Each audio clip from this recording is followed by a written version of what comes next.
Let me just... My live... Is this live or...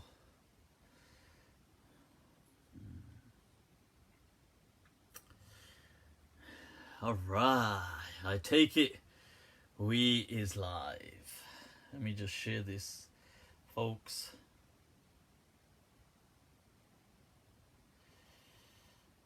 Alright, here we are.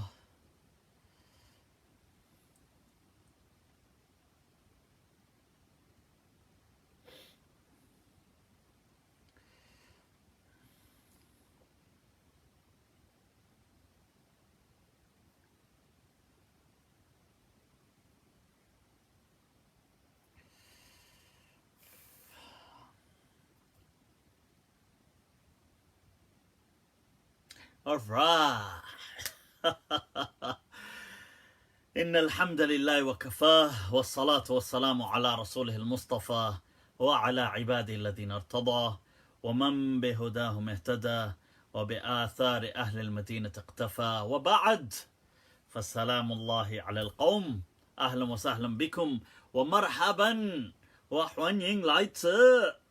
Bienvenidos a todos, Bakher Ragale, people, Khushamadid, and Swagatam, Swagatam.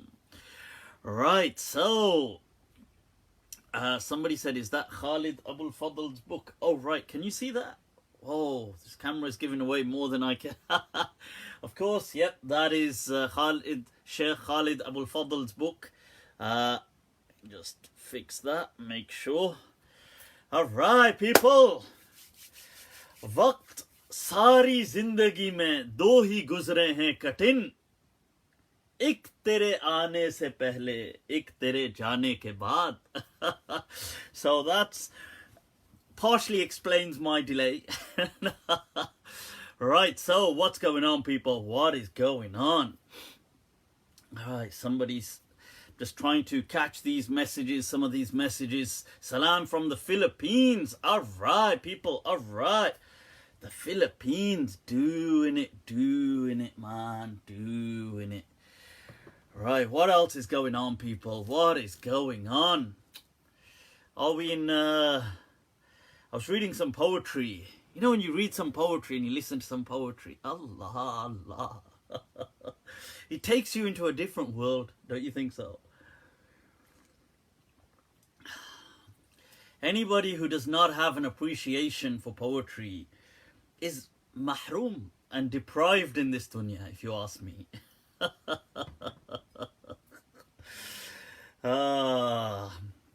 And some people, in the words of Jaun Elia Sahib, I was hearing one of his poems today,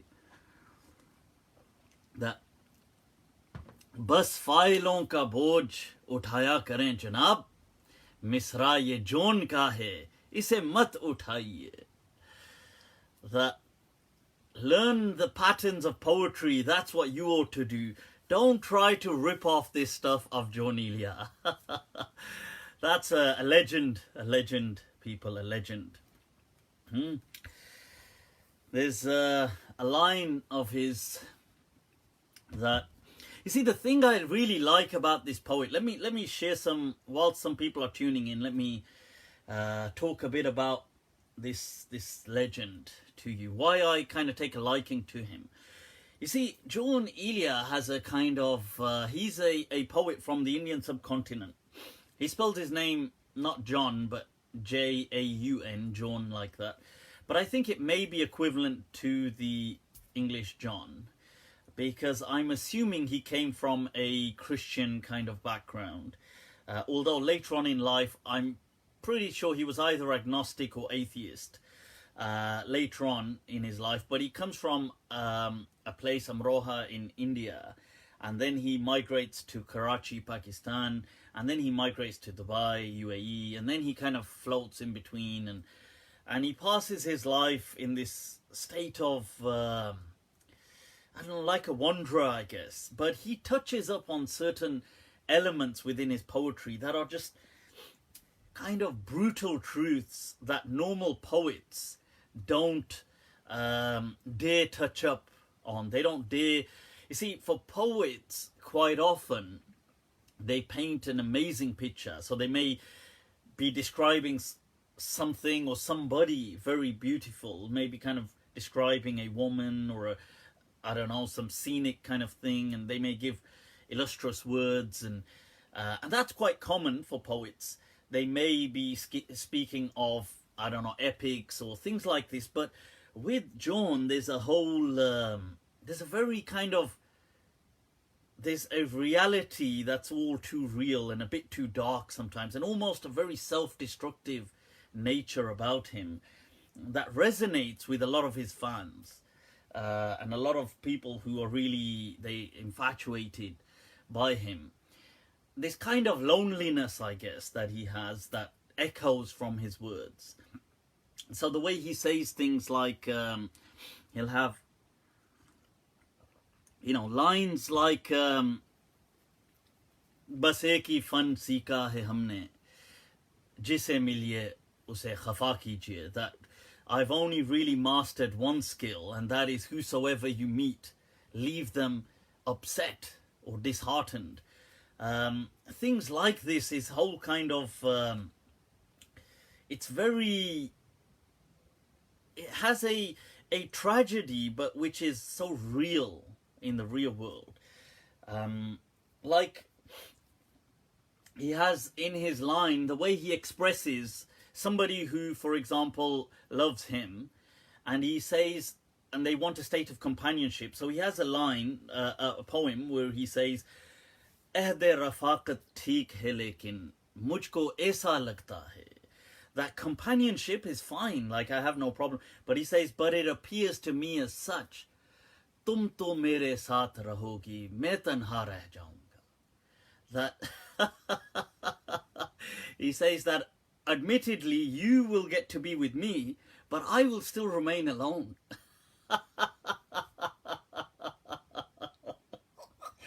There is just a brutal reality sometimes to his words that are so, wow, they're epic. And he has this line in which he really brings home a sense of tragedy. I'll share this with you. He says that "Baad tere jaane jaan, dil mein raha ajab sama, yaad rahi teri yahan, phir teri yaad bhi gayi." You know, I laugh at it, but it's so tragic. He's saying in this poem that after you'd left, like you'd gone for good, he says that there was a strange atmosphere within my heart. That this, like in my heart, this is where your memories resided. That this is where they lived, in my heart. And then eventually they too left. And you see, that is so interesting that seldom will you see a poet touch up on things like this. That the true tragedy wasn't even the loss, but it was the state of indifference. It was the state that even the sad memories will dissipate and disappear. And that was the true sense of loss. Amazing, very profound. There's that line actually reminds me of, there's a line, a similar poem by Abul Atahiya, the Arab poet, who says, who's often just known for his very ascetic, very hermit kind of lifestyle. It gets a bit boring sometimes, but he has a line like that where he says, سيعرض عن ذكري وتنسى مودتي ويحدث بعدي للخليل خليل. That he says eventually even my, let alone my love, like he says, that will, people will move away from me, but even my memories will be forgotten. And those to whom I was beloved, somebody else will be beloved to them. But in these words he captures a tragedy that is so real. Anyway, with these words, let's commence, people, let's commence. Right. Umar Khayyam, if you're looking for tragedy, Allah, I'll check out Umar Khayyam. But I find some words in certain people like Jaun Elia and people like this very, just so gripping. I must say, I do find them very incredibly gripping. But nevertheless, let's... do you feel that to become a great scholar you should know Urdu? Urdu? No, I mean, it's not necessary to become a great scholar, but it has some amazing poetry. And as a bonus, you can always appreciate Bollywood. Somebody just said they had a daughter. Mabruk, Mabruk, Barakallahu fiha wa fikum. And yeah, may Allah bless you all. Likewise, anybody else who's celebrating certain things. Nick Hobbs has asked, do you enjoy any English poetry? You know, it's interesting because not much, but I mean, maybe occasionally. I haven't read much poetry in English. I've not found it to really strike a chord with me. I don't know. I feel that in the English-speaking world, that poetry isn't such a core part of the culture, and I don't like freestyle poetry. That's just me. To me, that is second and third class. For me, poetry must be upon meters and scales.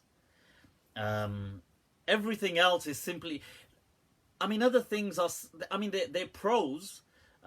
It's nice. You can appreciate it. In English, I tell you what I do like are sometimes dialogues. And sometimes, you know, like you get one-liners or quotes.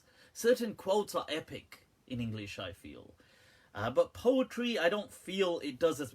It's like in Urdu, I don't feel quotes are as powerful as they are in English. Just regular quotes that you get. But I feel the poetry in Urdu is very epic. But that's me, I guess. I guess you've never heard of Tupac Shakur. I have heard of Tupac. I mean, I'm sure he's appreciated by many people, and you know, but it's just not my... Not on this scale. He's not... He doesn't score up to these people. Somebody said Shakira. Of course. Muy bien, muy bien. What can we say about Shakira G? There's not much to say. We obviously can't criticize. So please respond to my... What does freestyle poetry mean? Freestyle as in they don't have wazn, or they don't have a pattern. Like, for example, in classic English poetry, there was a pentameter and stuff like that. They followed a certain meter.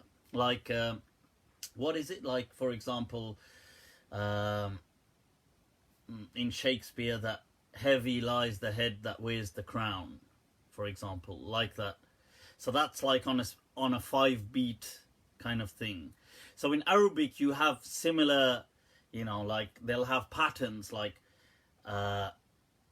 let's say, like fa'ilatun, or mufa'alatun. They'll have these kind of scales.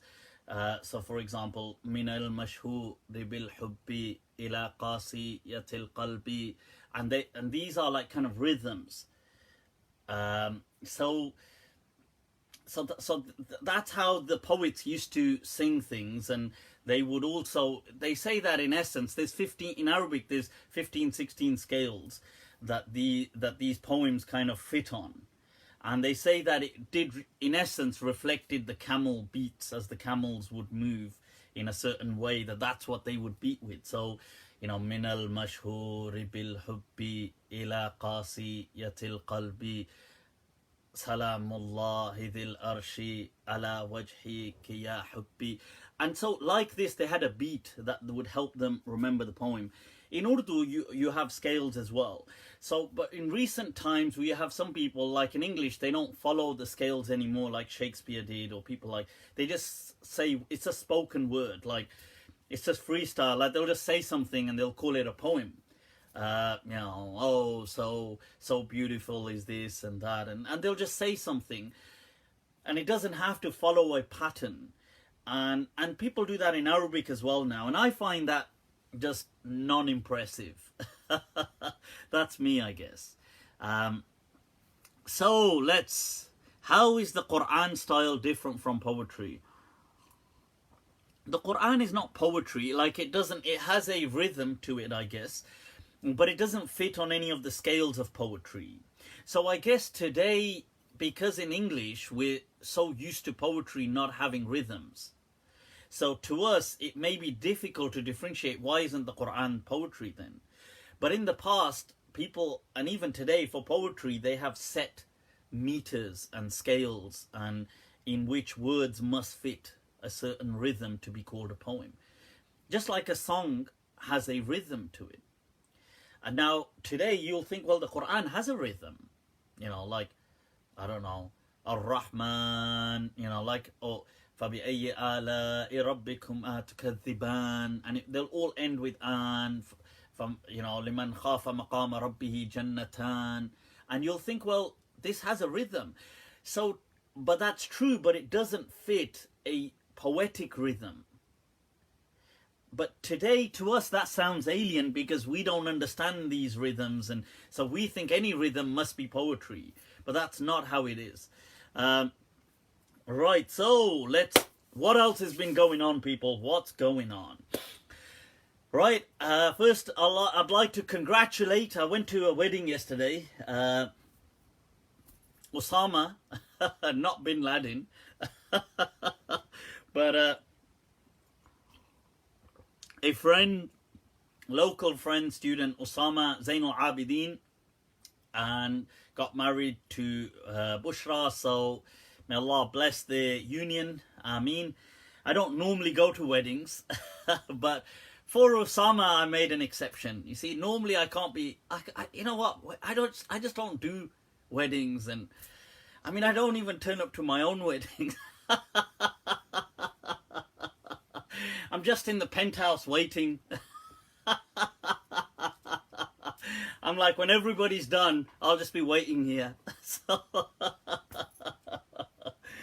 I don't normally do things like weddings, and I don't really do, I guess I'm just really bad at things like that. Things like weddings, funerals, it's really bad, but I don't know. I just don't do really too many of these things. But I went to Osama's wedding, and so it was there he is. Look, there he is online, people. Usama, he's tuned in despite it being his honeymoon, people. That's sacrifice. That is sacrifice, you see, rather than enjoying. This is true enjoyment. He's like, forget all of that. He's like, woman, behave yourself, distance yourself. Can't you see it's Monday nights with Mufti? Usama, wow, dedication. I'm honored. I'm touched. It's beautiful. It's brought a tear to my eye. Wow. Either that or we need to spice up your love life. So that is true commitment, people. See, I like it. I like it. You know, in the past, what the scholars used to do, not the scholars, so what the Islamic ruling was.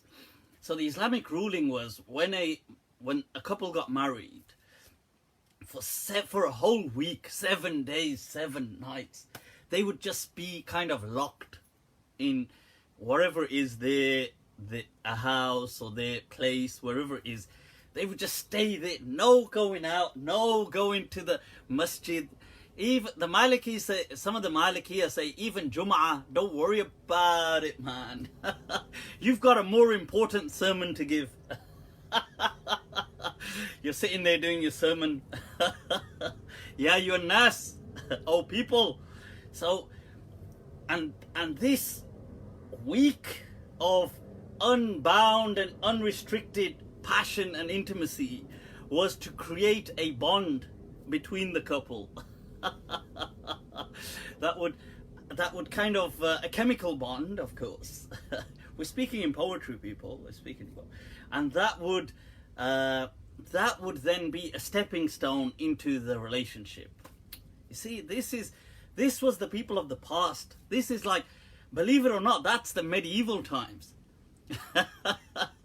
Nowadays, it would be like, God knows. I mean, my advice to people who do get married is that they must always, really, they should definitely move out, live separately.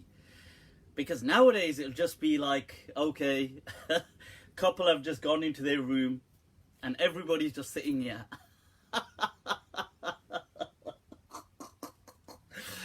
And the couple are probably thinking like, God, are people not going to go to sleep today? Or we need, right, okay, we can't have any, this must be on mute. Let's mute the volume.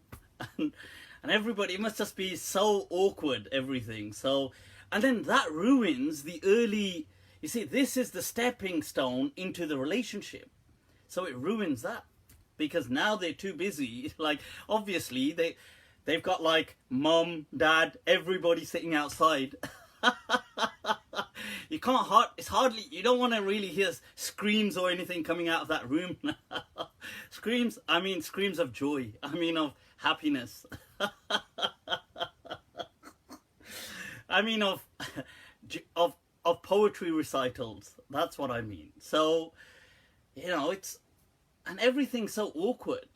So if that's the beginning of a relationship, how is it to blossom any further? Because this is why, and you know, in some Arab cultures, obviously this is not, not to bring this up in the same discussion with Usama, who's an Arab. Obviously, this isn't, I'm not saying it's in his culture. But in many Arab cultures, hopefully this is a dying trend now, but they have a custom that people are all waiting outside and they will then take out the bed sheet and so they'll go in and then precisely 37 seconds later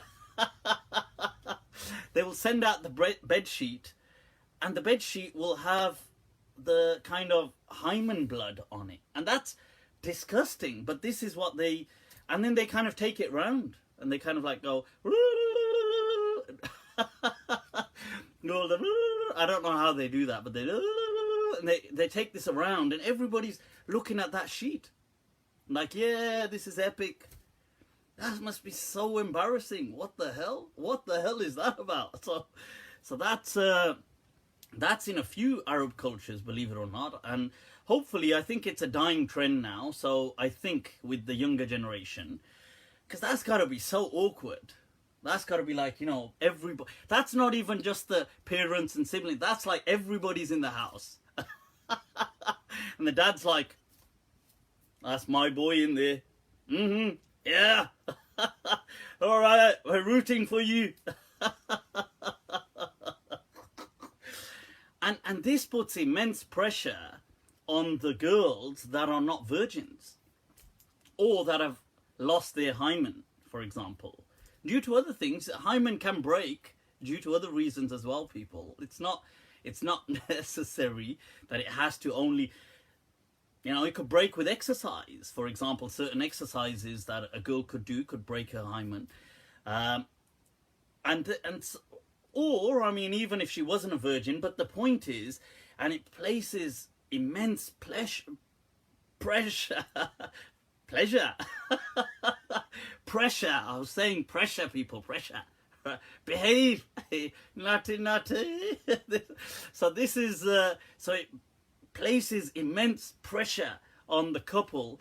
And then sometimes there's crazy stuff, like they'll divorce the girl if she's not a virgin, or sometimes they'll, and you'll hear stories of people sometimes will place other blood, like they'll cut themselves and put blood just to show to the people that she was and then sometimes you'll get women that will undergo kind of hymen surgery to replace an artificial hymen for things like this. It's crazy. The world, people. What is going on? What is going on with this ummah? Right. So we need to seriously get a grip. Right. So, well, that's what's going on with some of the customs. What else is going on in the world, people? What else? Well, what's going down with this Khashoggi thing, or Khashoggi? A few ways to pronounce his name, right? Somebody just said ketchup. They spill ketchup, and they end up spilling, like, what is it, brown sauce instead, like HP. Mayonnaise. All right, that's enough.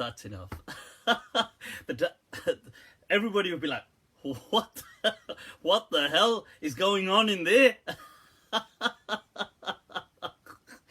You know, but in a way, I guess they should do that to kind of embarrass everybody, that what the hell are you doing? They should just go in there and blast some really loud sounds and just to embarrass the hell out of everyone outside. Say, well, it serves you right. What on earth are you guys doing here, for God's sake? Anyway, let's focus, people. Let's focus. Everybody's so distracted, right? So, well, right. What's going on with what's going on with this Khashoggi incident?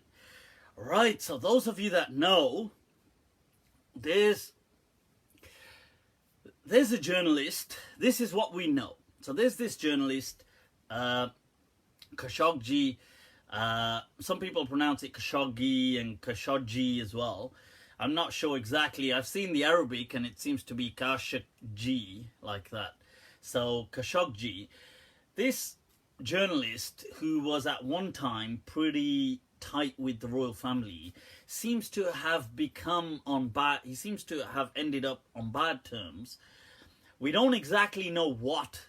I mean, we know he'd made some tweets in the past, and really those tweets don't warrant what's happened, so it couldn't be that. Just some tweets, you know, saying that maybe the king is being too harsh or things like this. Nevertheless, he lives in the West somewhere, but he was in Istanbul, and he turns up to he's a Saudi national as well, expat, and he turns up to the Saudi consulate, and apparently he is then assassinated, but in brutal, in horrific kind of ways and measures. So apparently a team of assassins, and I'm talking something out of Hostel, you know, the movie Hostel. I'm talking like Jigsaw out of Saw. This is some horrific stuff. This ain't your usual kind of like, here's an assassin who's going to take a long distance shot and sniper shot and kill this person. They sent apparently this guy called Mutarib, some colonel or somebody, and there was a team of a dozen plus assassins that have turned up on this guy came on a private jet. They turn up to this to the consulate where Khashoggi is there, and they don't sedate him, but they give him he drugs him with something that will keep him alive but pacify him. And then whilst he's alive, this Mutarib character severs and cuts his limbs off, like he's chopping him into pieces whilst keeping him alive. And then this ordeal, this horrific kind of something out of a horror movie, lasts for 7 minutes before Khashoggi is killed, before he dies eventually. I mean, what they've exactly done, we don't know exactly the details. Apparently there's an audio recording somehow. Once again, how did this recording take place? We're not too sure. Some people claim to have a recording. Was Khashoggi himself making an audio recording that had a link somewhere that people were listening into? Was the consulate, did it have a recording? Was somebody recording? There seem to be witnesses that claim that they could hear him screaming, and they've reported this to the police. His body is missing, so they then cut him up. This Mutarib character, he seems to have been he seems to be quite elite on the Saudi scene, to the extent that he is responsible or part of what set up a a 7-minute autopsy for people visiting Hajj that die during the Hajj. So as you can imagine, the Hujjaj that turn up to the Hajj, if somebody dies and there's such a large quantity of them, you can't have them hanging around in hospitals waiting on coroner reports. So they had created a system where they had a mobile autopsy team clinic. That clinic had a 7-minute turnaround program that apparently was designed, or one of the key pioneers in it was this Mutrib person. So they could do a complete autopsy within 7 minutes, cut out the necessary organs, do whatever they got to do, and done. And this person can now be buried or taken away. That was designed for Hujjaj, for people coming on the Hajj. Once again, directed or led by Mutrib. Now, Mutrib is the person that flies in. He's seen as landing on a private jet in Istanbul. He's the person who turns up to the consulate. He's the person who's allegedly on this recording, drugging and then killing Khashoggi in a 7-minute ordeal as well. So there's great parallels, and doing so in a horrific way. And he's saying things like to the team around him that, guys, apparently he puts earphones in whilst he's cutting him, and he says that this is what you guys should do. So he's talking to his team and he's telling them, guys, I always like to listen to music when I do this. And he's kind of, just like in a movie, people, this is like some jigsaw stuff going on. This is Saw on that scale in real time. That's what it is. This is Hostile, people. That's what we're looking at now. That kind of horror genre in reality. Now, so then apparently Mutrib is seen leaving the country on a diplomatic passport, dragging away some heavy bags. Did they contain the dismembered body parts of Khashoggi? Is that what he did? He flew out of the country with him? Because there is no trace. Initially, this became a huge issue because it got leaked to the public.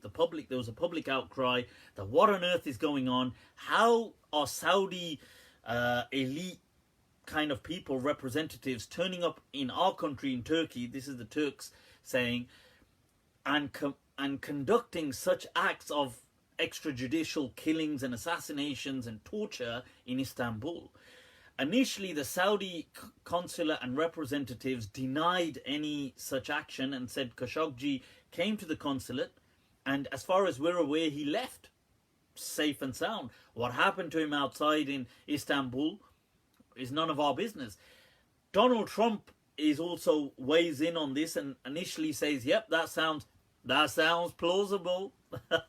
That's Donald Trump saying, well, the Saudi consulate is saying he came and left, so that sounds plausible. Then the pressure gets cranked up that, wait a minute, if he left the consulate, then show us the CCTV footage of him leaving the consulate. Show us, because he's coming in, we can see that, show us where he's leaving. So because as the international pressure starts to rise, and Britain as well withdrew from some of the deals with Saudi Arabia, international pressure was being applied. Then the Saudi authorities say, oh, now following our investigation, the recent thing they've said is, right, they said, our bad, my bad, we got this wrong. You're right, he seems to have died whilst getting into a fight with someone in the consulate. That's all we know so far. So it's like, well, okay, because initially the Saudis had said, if there is no body, there is no crime. And they had said, where's the body? We need a body. We need Khashoggi's body. And there was no body. So initially, they were saying, there is no crime because there is no body. So this is, now they've said, well, apparently he was killed, we think, but he got into some fight. We don't know. We're investigating further. And the question is, well, wait a minute. If he was killed in the consulate, where the hell did his body go? And then the question is that how could have this happened without Saudi authorization? The next question is, were the Turks in on it? Because how does this happen? And then some claims that are being thrown around is America's in on it too, because this so this leads to a greater question mark, that why, what was the reason to do all of this? Because it couldn't have been those stupid tweets that are old. I mean, they're not going to do all of this over some tweets. So some new findings have exposed that there was a hacking software that was purchased in the recent past. I think the company was was it a Greek company, or there was a, was it Cypriot? But there was some, it was a European company, I believe, but there was a hacking company that dealt in hacking, it dealt in creating hacking software for governments that could then tap into persons of interest by sending them emails or doing things by which they could access their phones, switch them on as they will, switch on the microphone, they could copy all the contents, they could see what's on their screen. As recently, Saudi Arabia purchased this hacking software. The person in control of this transaction, or that one of the people that kind of oversaw this transaction and was one of the representatives, was this Mutarib character. He is seen as one of the people involved in managing that transaction. The question then was, using this software, this is now speculation, did the Saudis uncover something that Khashoggi was doing on his phone? Was he about to reveal something? He was a journalist. Was he working on something that they uncovered that would have been massively problematic? Therefore, they dispatched an assassin team to assassinate him and torture him. I mean, because the torture as well, I mean, one is to assassinate him, but one is the way they did it in such a brutal... It obviously was to teach a lesson at the same time to other people that maybe that will come to learn of this, to say, well, you guys, this is an example that we're setting. So what was all of this about? So there's a lot of questions that have to be answered, and this is all going on, but I mean, I'm finding it just at the same time shocking as, whoa, just like, what on earth is going on here? So I suppose we'll keep tuned and learn, but it is definitely very fascinating. That, I mean, it's fascinating to see how such things are being done in the open. It's crazy, people. It's crazy. Whoa, that's the Khashoggi. Saudi did it. US gave them help beforehand. Don't know why Turkey would. Exactly, I have no idea. Who wants a vacation in Saudi Arabia? What kind of a vacation is that to Saudi Arabia? That's something I'd never want to do. Right, Sajida Madni, alright, driving, alright, ahlan wa sahlan. MBS just wanted some entertainment. I don't know, I don't know. I'm just so, I don't know. I'm just so intrigued by all of this, and I suppose time will tell. What else is going on, people? What else is going on? Well, in other news, people, since I'm sharing news, India seems to be going through its Metoo moment. There's a whole hype going on right now with hashtag #MeToo going on in Bollywood and the whole Indian, that kind of, the entertainment industry. So what are our thoughts on some of this? Hashtag #MeToo. I don't know, because I'm very kind of skeptical of this whole Me Too, and I'm not very keen on this kind of thing. Let me make it clear, I'm categorically against abuse. But what I see in this Me Too, I want you to hear me out in case the feminazis kind of decide to go, they decide to say, okay, Colonel Mutrib, dispatch. We're sending you to Birmingham, And then the next thing you know, I'm here in my library. I'm like, yeah, I really need that arm. If you don't, can you change that music as well? I don't really like that music. Can you show me the bag you're going to carry me in? I just want to know whether... Right, so if you... Well, these are my thoughts on this. I feel that, look, this Me Too thing, I feel it's a class thing. Right? I don't feel it's about justice. And I don't feel it's about protecting women's rights. I feel it's just a class thing that nobody really cares about the abuse going on. They only care when it happens to certain people of a certain class. So like India, for example, is the rape capital of Asia. There's probably, I've said this in the past, probably statistically, some reports state that there's 106 rapes on a daily basis in India. Nobody seems to really care. Nobody does anything. You know, they don't care, like, because it's the lower classes. It's not, it's like when it's a poor people's problem, nobody cares. It's like in America, when the black communities were being, you know, torn to a million pieces with drugs and things like this. It's not a problem. But the moment it hits the suburbs and the kind of middle class communities in America, it becomes a problem. And I feel that now in India, like, or in America, when these actresses said, oh, you know, we got touched or things like this, it became a problem. Because they were not your common people. They were not the commoners. They were not the lower classes. So they were talking, so it's only it's only a upper middle class and an upper class problem. Like, that's all people really care about. If you've got money, they care about you. If you don't have money, nobody gives a damn. And I think this Me Too thing is, because of that, I find it quite, so that's why I'm very kind of weary of this kind of thing. Actresses, you know, oh, like, in all honesty, the directors, you know, these things like casting couch, this is so well known. Everybody knows about things like this. I'm not saying it necessarily makes it okay. I'm not saying that it makes it okay. But what I'm saying is everybody knows about this.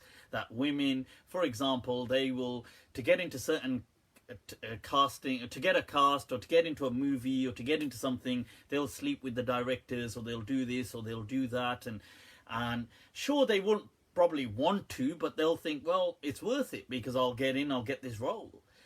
This kind of directors casting couch thing is a phenomenon that is nothing new. Everybody knows about this. It's like a known thing.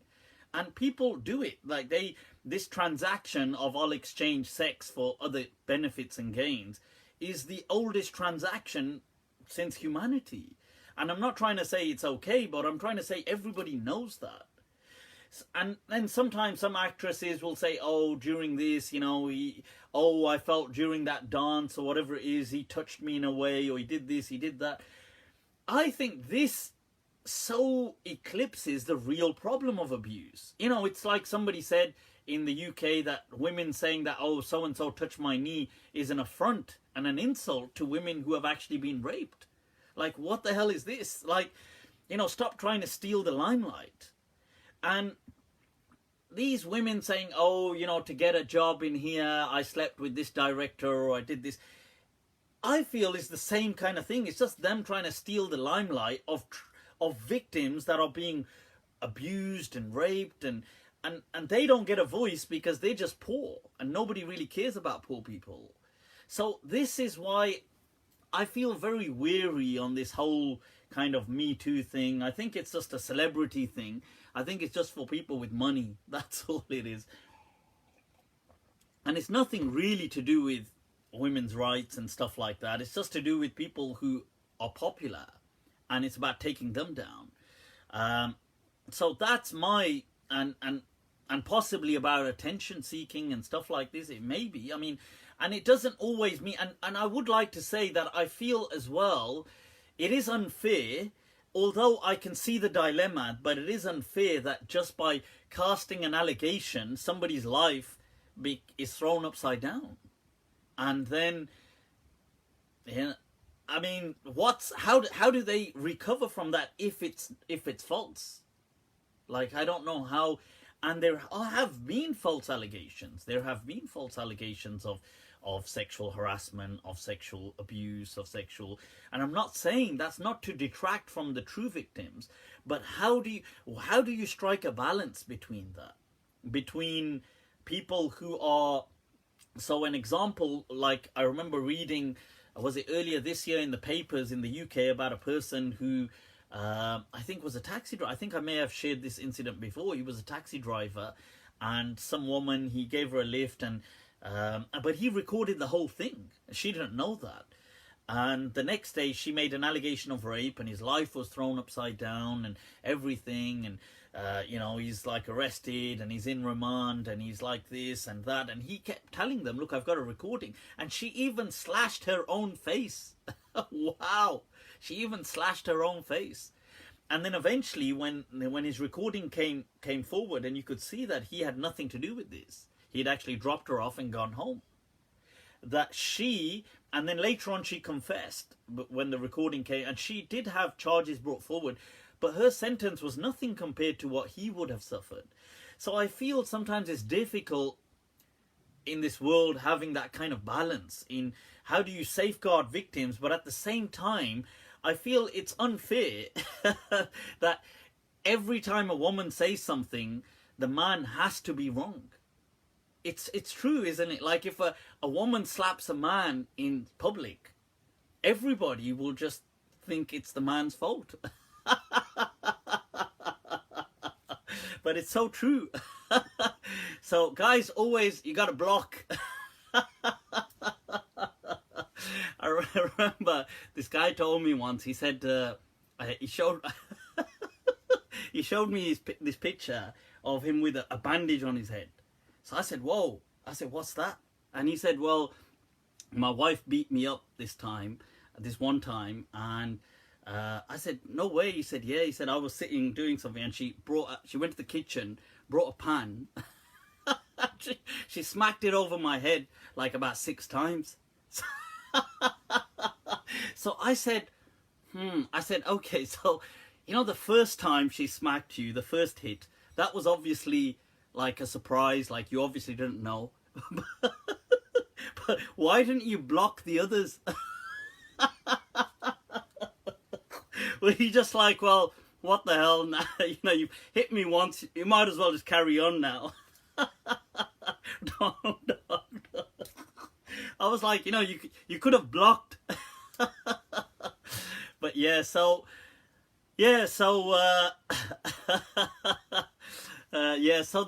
my point anyway coming here is, it is true that if a woman slaps a man in public, it's unanimously the man's fault. This is why you got to be wary who you choose to be with. Okay, so I just think, and in light of that, there is recently I've seen something going online about Imam Zia and from America, and from what I know of Imam Zia, of my kind of knowing of him, that he's a great person, very humble. I'm aware that he's done very good work in America. Sure, I mean, that doesn't mean, to be fair, I accept that doesn't mean that people are not capable. Everybody's capable of doing something. But in all honesty, that I read a post the other day, and the reason I'm saying this is because it's already so public, that some girl said, I mean, look, these allegations, I mean, these are all public and everybody's discussing them, so it's no harm in commenting on them. That she's saying, well, he used to support me and counsel me, but once I turned 18, he proposed marriage, and I didn't know, so I accepted, and I don't know what to do, and these kind of claims. He, like so and so called me to a hotel. I thought I was going to a hotel for just a conversation. What kind of conversations go down in hotel rooms, yeah? Why don't I get invited to these conversations? Can we have a group chat here? Can somebody send the location? What kind of conversations are these? Oh, I thought I was going for a conversation. Oh, and when I was there, the person said, oh, why don't we be intimate? And I didn't want to upset the person, so I got intimate, but, I was so weak and I had no idea what was going on, and later on I realized, and cha. Does it say is there something you're reading over there? Wow, yaar, ye kya desi nari hai yaar. These kind of super innocent, naive people. Blessed are the innocent. Are there still people like this? Come on, get real. Get a grip of yourself. Do you seriously expect anybody listening to this to believe this story? Like, you had no idea. Oh, you poor thing. You had no idea. I mean, when you got intimate, you didn't even know what this was. Oh, okay. So this is what I mean, the kind of ridiculous stuff that is being thrown around. Throwing a whole person. Look, what people do, what I'm trying to say is that one is clear abuse. Abuse is abuse. Categorically unacceptable. Haram, condemned.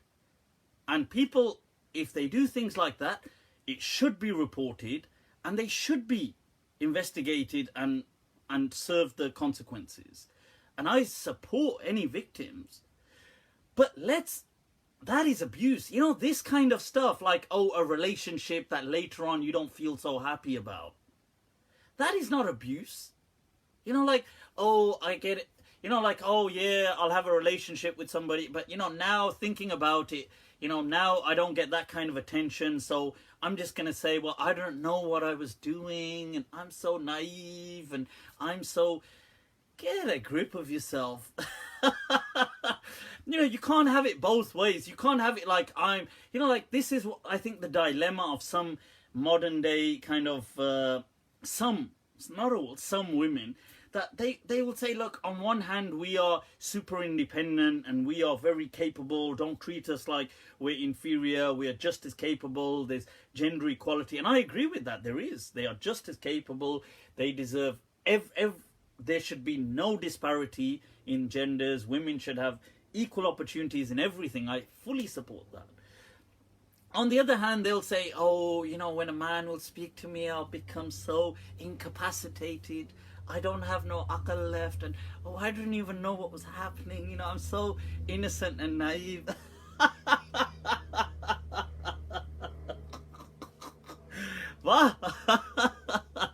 So, anyway, so my point is, this isn't to, look, like I say once again, I categorically support any victims, and I condemn utterly abuse. But abuse is abuse. This other kind of stuff of relationships just gone bad, or somebody feeling rejected afterwards, or somebody saying, he doesn't give me attention now, or you read of these things, or somebody, for example, being in a relationship and then later on just regretting it, and therefore calling that retrospectively abuse. These kind of actions in and of themselves are abuse, I feel. And they also eclipse the true cases of abuse, where people have truly suffered, and those people truly need help, support, everything. And I said some women, I did not say all women, okay? Because there's many, I'm just talking about some of these cases. Just as some men are equally just full of drama. They'll do crazy, stupid stuff and dumb stuff like Neanderthal stuff. In fact, that's probably most men.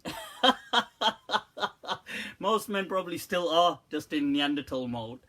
But yeah, so that's some of what's going on. But I just felt, seriously, I read some of these things online, and it disheartened me a bit that I saw, look, if it's a police case, let the police investigate it. That's what I say. What's all this like? You know, there's all these people online jumping and this kind of, oh, this is, you know, oh, he must have done this, he must have done this, and let's say later on you don't find anything, that guy's life has just been ruined. And so if it's a police case, which I think this is, the police are looking into it, let them do it, let them do their job, and people should just refrain from casting judgment. Let the authorities first see to it. If they say there's no charge, or if they say there is, fine. Yeah, I mean, it does. Look, somebody said, Mufti, it looks like you're taking sides. Yes, I'm taking sides because of from what I'm seeing. I'm not taking sides in saying that so far people have shared the story, including apparently this girl, whoever she is, I don't know who she is, but she's shared the story, and this is the story. That, oh, you know, like she's saying things like, he would call me to a hotel room, and I would just go, you know, I would think we're just going to have an honest chit chat in a hotel room. Oh, yeah.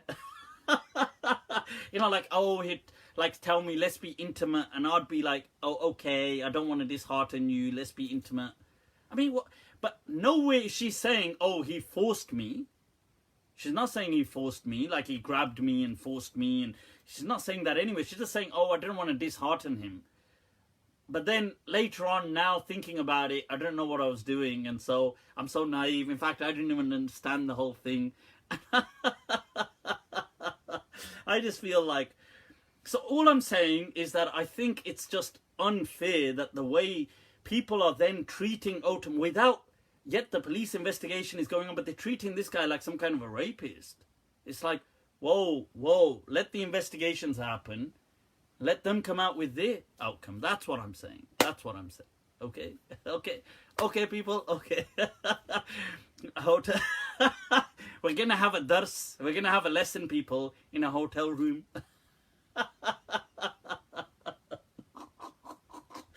You turn up in your robe.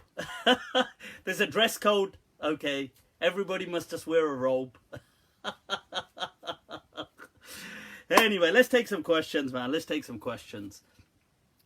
So, that's not to, by the way, I say this stuff not to kind of, I hope people don't get offended, although almost everything I say offends some people. But my point is, look, let's just be real. Like, I don't like sometimes what, this whole thing that you, because I just feel sometimes it's a bit unfair. I do feel it's unfair against men. And as a man,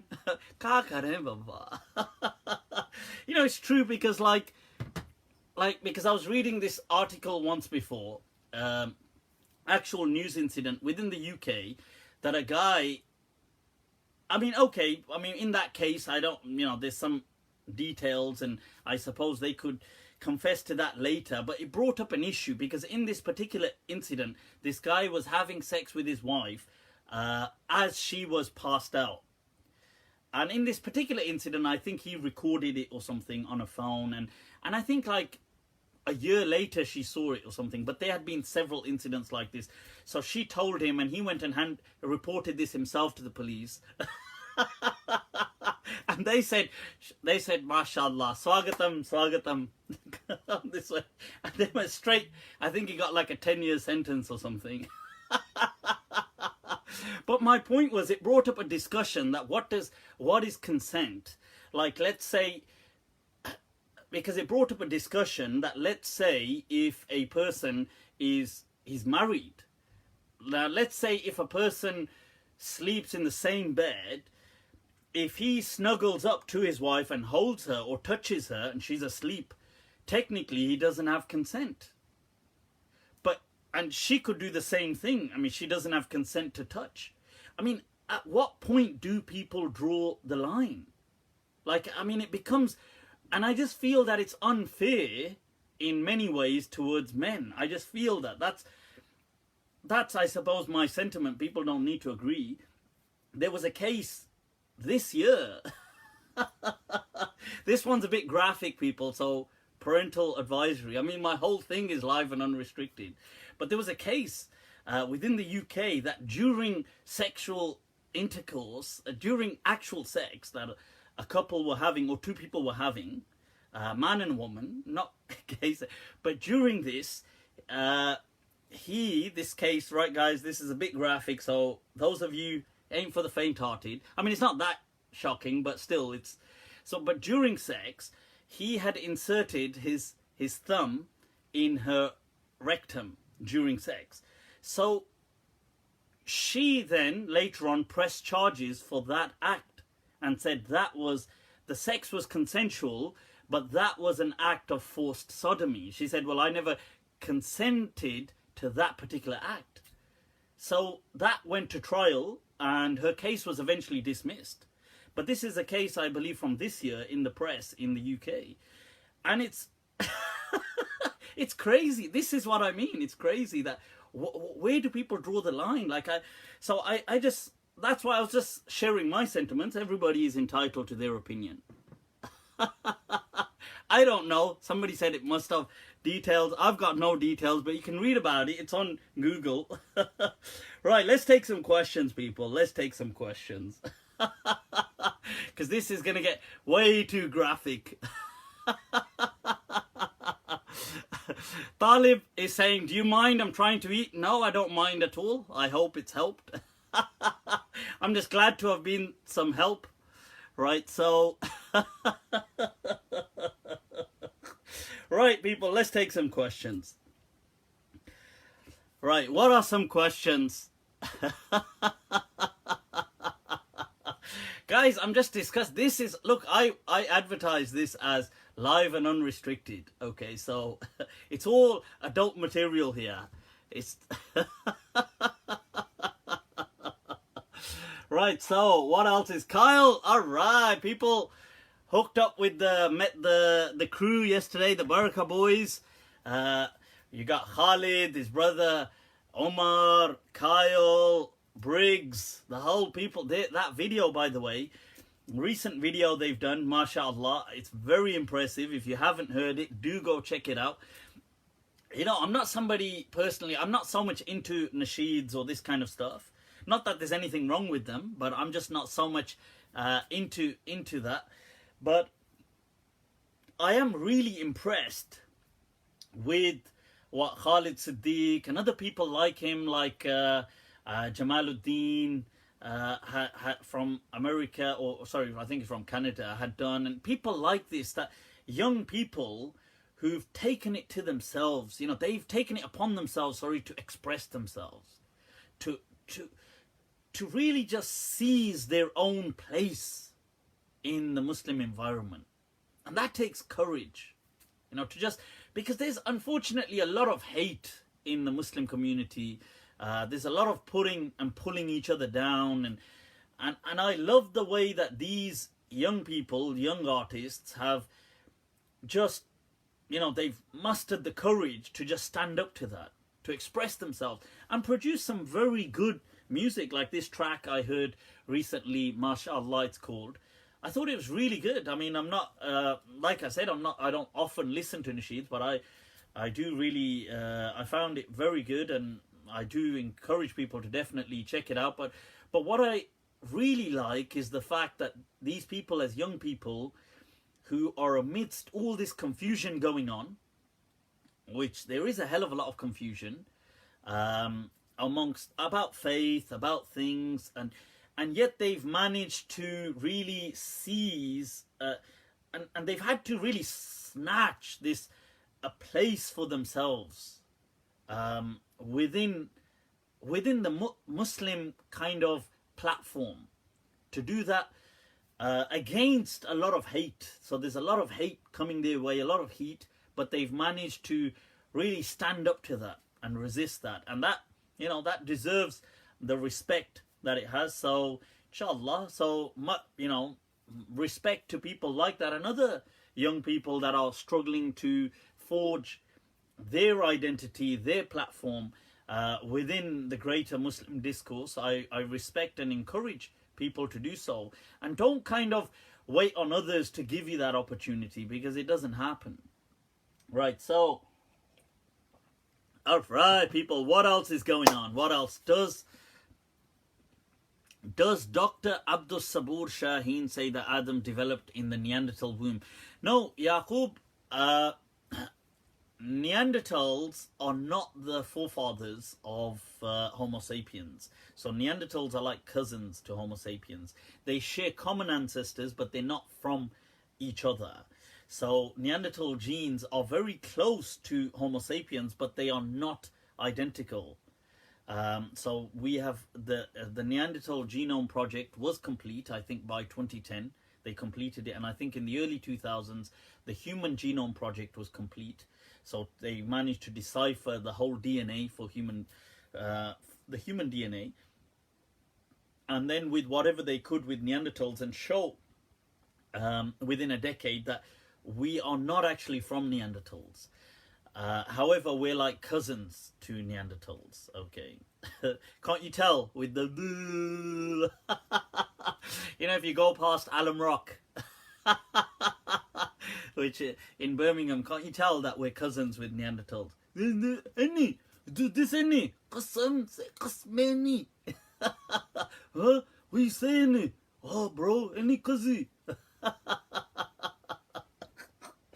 So yeah, so we're like cousins with Neanderthals. Okay, so yeah, so Abdul Sabur Shaheen is saying that Homo sapiens already existed as this is what you can kind of take from his research and from other people who've gone down this road.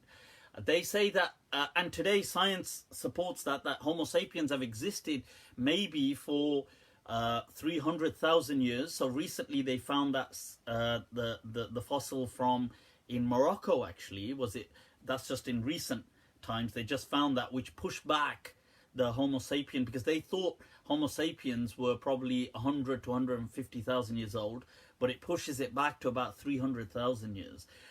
That said, the cognitive revolution in Homo sapiens occurs around 70,000 years ago, approximately.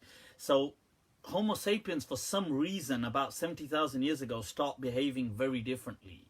All of a sudden, they get art.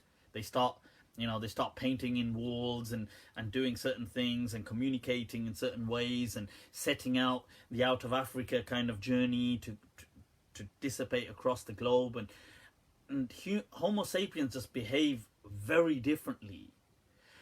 So what they call the cognitive revolution, I believe that was Adam. Adam was the father of the cognitive revolution. It wasn't just being clever, but it was having the level of consciousness that we have. So consciousness is there by other, like, animals have consciousness to some extent, but it's like degrees. The way we can plan, the way we can construct new knowledge, the way we can pass on knowledge to other people. So in fact, there's a very good book, actually, people, a very interesting book called The Illusion of Knowledge. And and in this book, the person highlights how there is an illusion of how much knowledge we think we have. We don't actually have that much knowledge compared to what we think we have as individuals. That knowledge is a communal asset, that human beings share the asset of knowledge, and hence they can push it forth. One human being cannot, his knowledge is too limited. So as an example, in the book, the author highlights that there isn't a single human being alive today that has complete knowledge of, like, a Boeing jet, an aeroplane. Not a single human being has absolute technical knowledge of the entirety of a Boeing aeroplane. Whereas there will be somebody who has complete knowledge of the aerodynamics, another person who has complete knowledge of the electrics, another person who has complete knowledge of maybe the kind of engineering, another person but not one person would have the complete knowledge of the entire knowledge of a Boeing aeroplane. In a similar way, like, if there's many things that we think we take for granted. And there's some research that the author in this book, The Illusion of Knowledge, draws on. One example is where a researcher, this lady, this professor, she gave her students, after asking them how well do they think their knowledge is of bicycles, of bikes, and they said, well, yeah, of course, you know, yeah,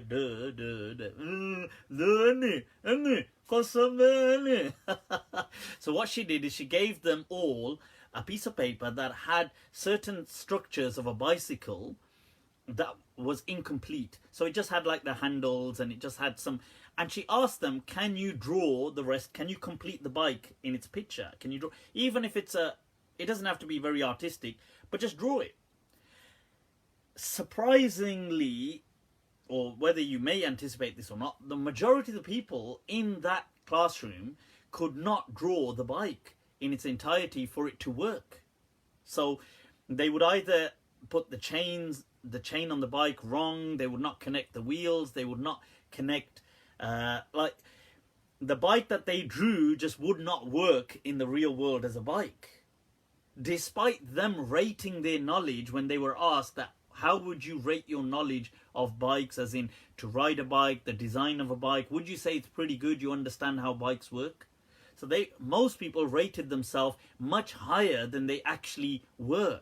This illusion of knowledge that we rate ourselves as knowing much more than we actually do exists. So in that sense, there is this, so we as human beings are social creatures. As Ibn Khaldun said, I mean, as Aristotle said before, but you know, al-insan madaniyun bit-taba', that we are social creatures by nature. We rely on each other to kind of survive. So so I believe that this ability to create knowledge from scratch and then to be able to pass this on, this was the unique ability that Homo sapiens, modern Homo sapiens, that Adam alayhi salam had, that his offspring have, that gave them the upper hand against Neanderthals and other creatures on earth. Right, so would you say a Wali of Allah has the entire knowledge of a Boeing plane? What do you think, Walis of Allah? Unless the Walis of Allah are like aerodynamic specialists, and is that where they all hang out? Where are the awliya? Oh, they're just in the business lounge at the airport. That's where they are. They're just discussing the latest aerodynamics. Right, okay, so we have this new Airbus and we're just wondering about, oh sorry, were you looking for the awliya? Yeah, we're just, as you can see, we're in construction of a new Boeing. Saad Sheikh says, please respond to my comments. Okay. Why do people mix culture with Islamic practices? Exactly, Waris. Why do they do that? God knows. But they do. Right, okay. What would you say about people having dreams of the Prophet, embracing the Walis of Allah that they follow? They claim that the Walis can do karamat beyond the causes of nature. Does bleeding or falling asleep invalidate wudu? Okay, first of all, the wali question, you know, this is folklore religion. I mean, a lot of people believe it.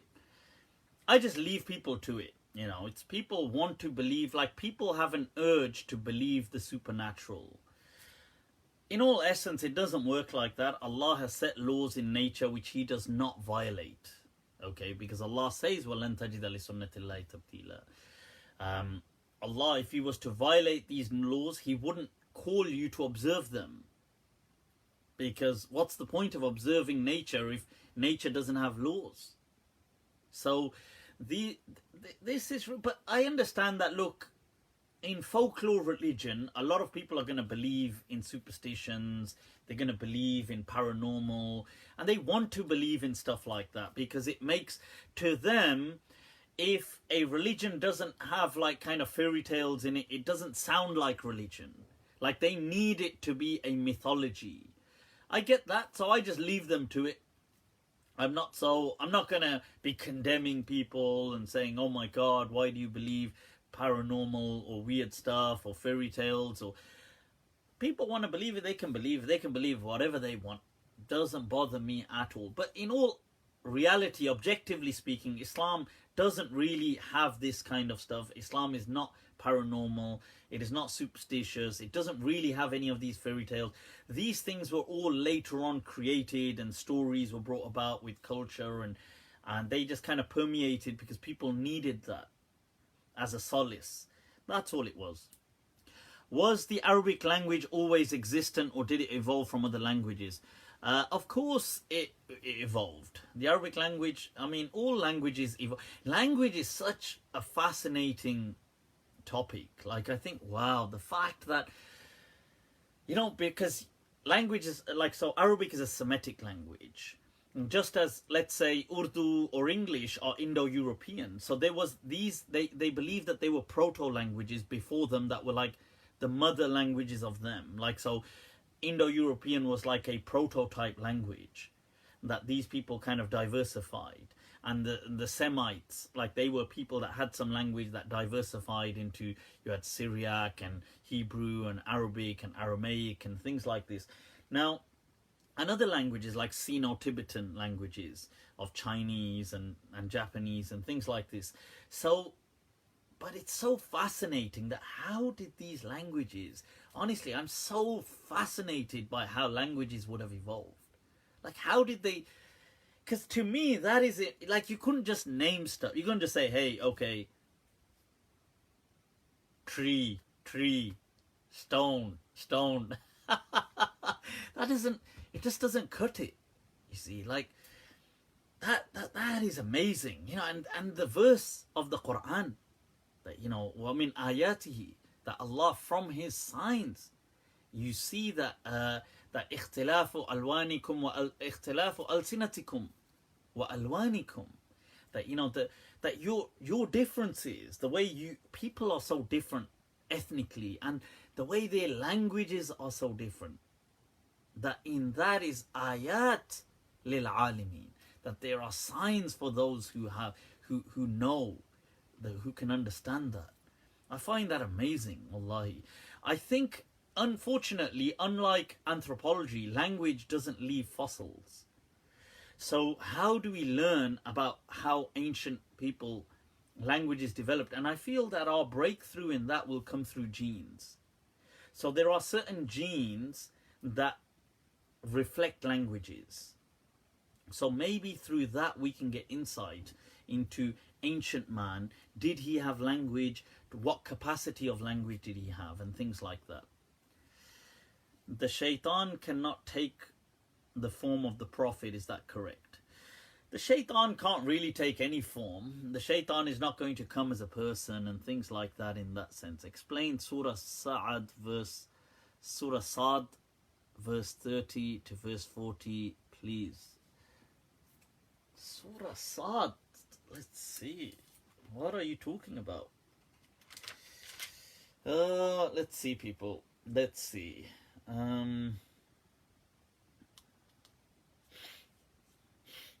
Okay. Right, let's see if we can. What is this question?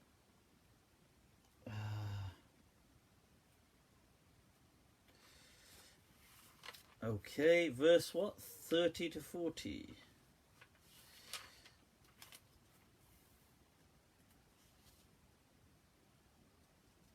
Oh, the whole. All right, this is gonna to do with Sulaiman alayhi salam.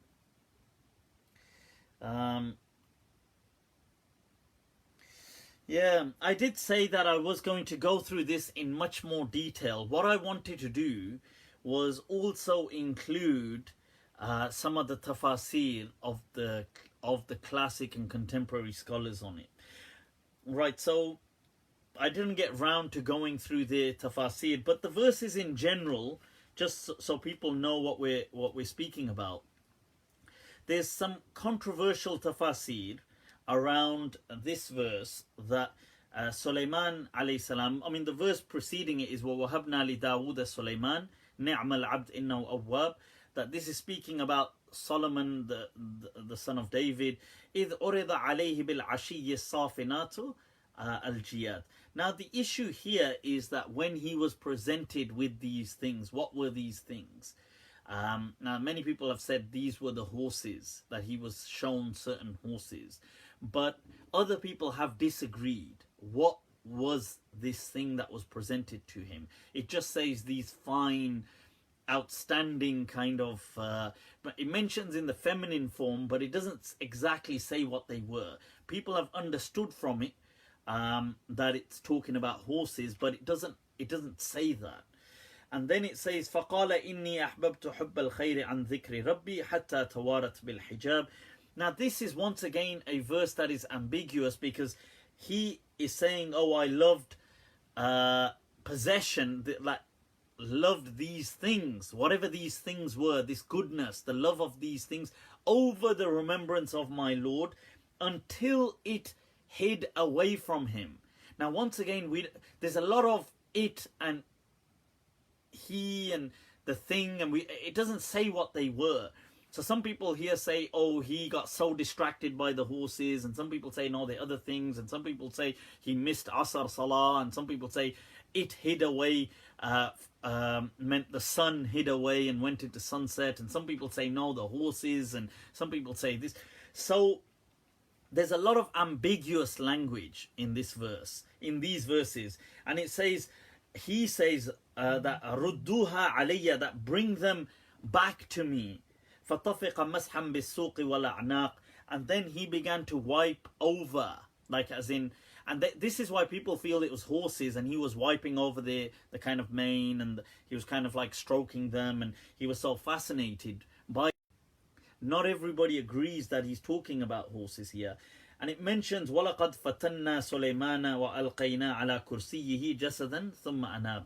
Now this verse, once again, ambiguous, and it's caused a lot of problems amongst Mufassirin, because it says we tried and he was tested, and one of the tests was that he found a body on his throne.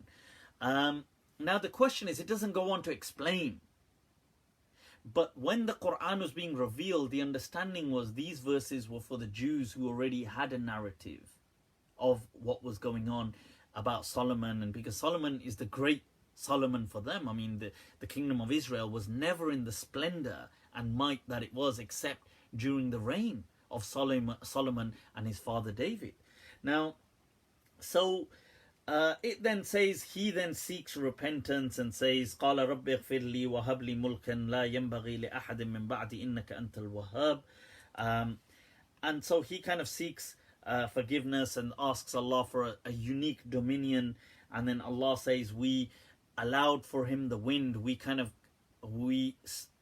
tamed the wind for him, that it would go with his kind of command. And here people think that he would fly around with the wind, and that's nothing what it's talking about. It's actually talking about the ships, that the wind would go in favor with. So hence Solomon had one of the greatest kind of ports in his time, and which really boosted his trade and added to the glamour of and glory of his kingdom.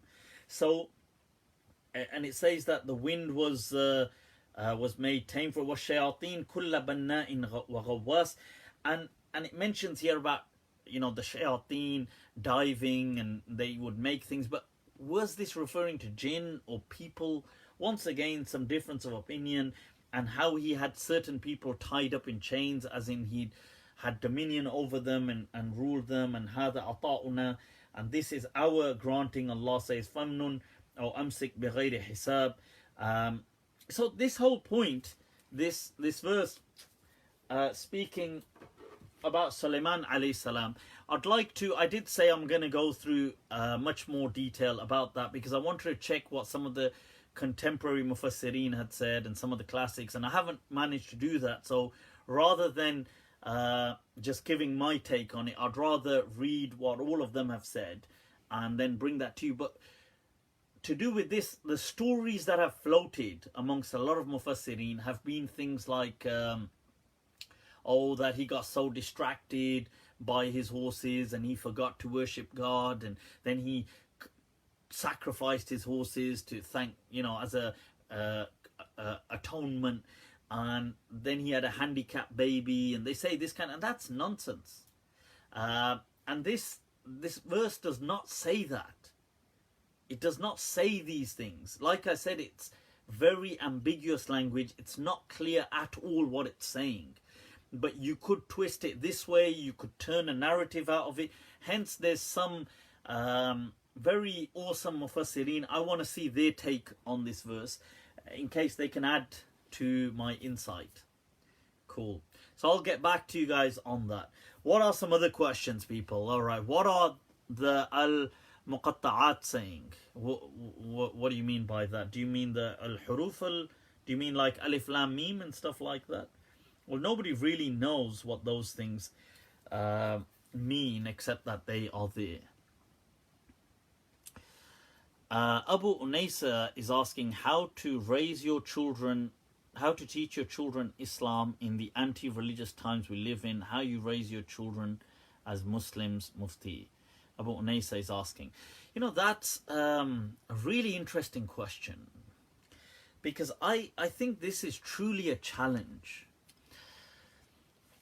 I guess we won't ultimately know whether we are right or wrong until they've grown up. And then you're like, damn. Why did I decide to have children? You're like, right. Well, I guess I should have been more pro. Right, I was going to say. But anyway, you see, myself, I can tell you how I do things. I can't say. I believe that teaching Islam to children, this is my understanding, okay? And I'm not saying it's the understanding. You could have your own way of doing things. I'm not, each to their own. My understanding is not so much about teaching them like making them memorize all of this and making them, do you know this? Have you memorized? Although I'm sure that's also a good thing. So sometimes there's certain surahs and certain du'as and people can learn this, and sometimes they're rhythmic, and so like Qul Huwallahu Ahad, for example, is something that children can learn sometimes quite easily, like Qul Huwallahu Ahad, Allahu Samad, Lam Yalid, Wa Lam Yulad, and so it has a rhythm to it, and that's all good. I'm not in any way saying, but that isn't the focus.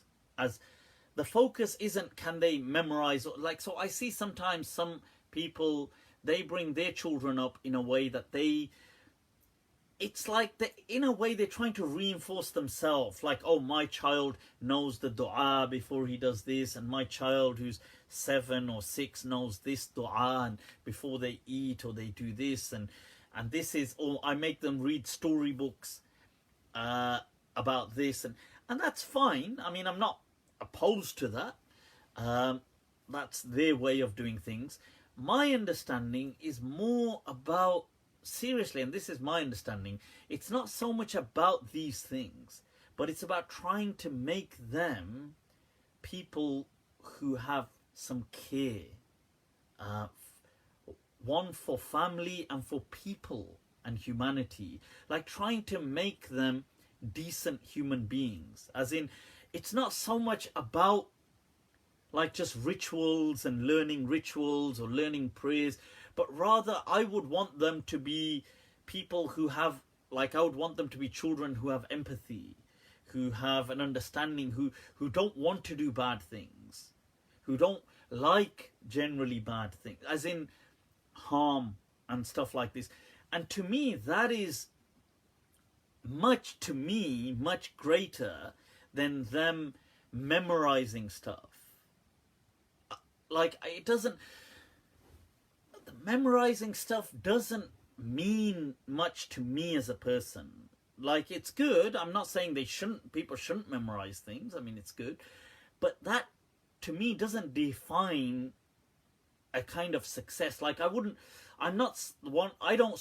get, like, I wouldn't be so, wow, that my child knows the 10 du'as. Like, to me, If they know some du'as, alhamdulillah. If they didn't know some du'as, alhamdulillah. As long as they knew gratitude, as long as they knew that kind of humanity or compassion, or they start to see, and you start to see sometimes ethics, and I sometimes think it's actually really interesting. Like, I think with especially my daughter, who's now turned 7. God, oh my God, I don't want I don't want them to grow any older. That's I want to just freeze them at that age. That's it. No more. Right, but I see, for example, in her sometimes the a kind of a real, like, it's amazing because I definitely didn't have it as a kid. But I see in her like a sense of ethics and a sense of like she won't, like, a right and wrong, and against things that are wrong, even little things like cheating, against these, like seeing this as wrong, unethical, as seeing things like we don't do things like lying is wrong. Once I said something like like once I just said, look, oh, you could just, like, I just said, oh, just say you know, like, I was just saying this, I'll just say that she was like this, and she's like, we're not, that's a lie, like, we're not allowed to lie. I have to say, I've hardly ever felt so embarrassed. I've never felt that embarrassed in front of adults, that I felt like, oh my God, like, I felt so embarrassed, like, I was like, damn.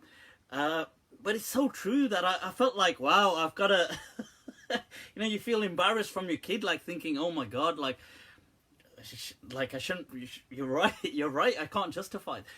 And that to me is much more important than them knowing rituals.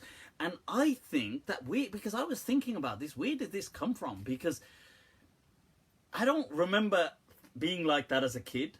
I don't remember our family growing up like that. And I think this is actually, I could be wrong, but I think this is by a kind of bond that the child has with its parents. And I think sometimes with the father. Am I just giving myself some undue credit? I'm not saying it's my doing, but what I'm saying is there's a bond.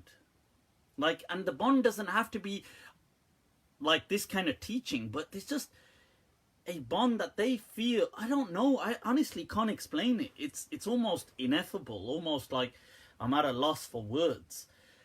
But I feel that this parental bond with the child somehow, I don't know how, but somehow nurtures ethics.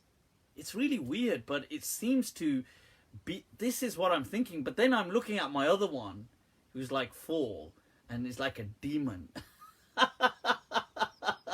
And I'm seeing more of me in her, and I'm thinking, oh my God, this one's going to be trouble. I'm thinking, oh my God. But this is the interesting thing. And so my point is, it comes back to what would I emphasize? I would seriously emphasize having some of that kind of bond and doing things like this. I wouldn't stress this, what I call brand Islam. Like Islam being just a brand. Like, yeah, put a topi on your head, you know, girls wear a hijab, or do this, or, you know, like memorize 15 du'as, and like, I mean, I'm not saying that those things are, that people can't do those things. They can, but to me, those things don't take precedent. They don't really mean that much to me as a person. What means something to me is that they turn out, inshallah, and I hope everybody's kids, and they turn out to be decent human beings, and that's much more important. So that's my kind of thing. I don't know what's right, what's wrong. I guess time will unfold, time will tell. Is there even a right and wrong in these things? Because there's so many confounding variables. We can't control everything. It's really scary sometimes, I think, as a parent. You think, bloody hell. You think how volatile life is, and it's quite scary. Like, you think that, bloody hell, like, your kids will at some point be going through certain things in life, and it's just so scary as a thought. It's like, what the hell? Like, you want to kind of shelter them from everything. You want to say, all right, what? How can we? And I don't mean in an overprotective. I suppose it is overprotective, but I don't mean in the stuff like. I just mean in the unnecessary stuff in life. That's what I mean. But yeah. Well, Huzaifa has jumped in with a question that's obviously ever so important. Is smoking cigarettes haram? Any cuz, is it? Any? I'll light you a cigarette, any? Cigarettes, I don't believe are Islamically haram. But I am opposed to cigarettes. I do condemn them because they're just so bad for your health. I condemn these kind of things because I think they're just a waste of money. It's an unnecessary addiction.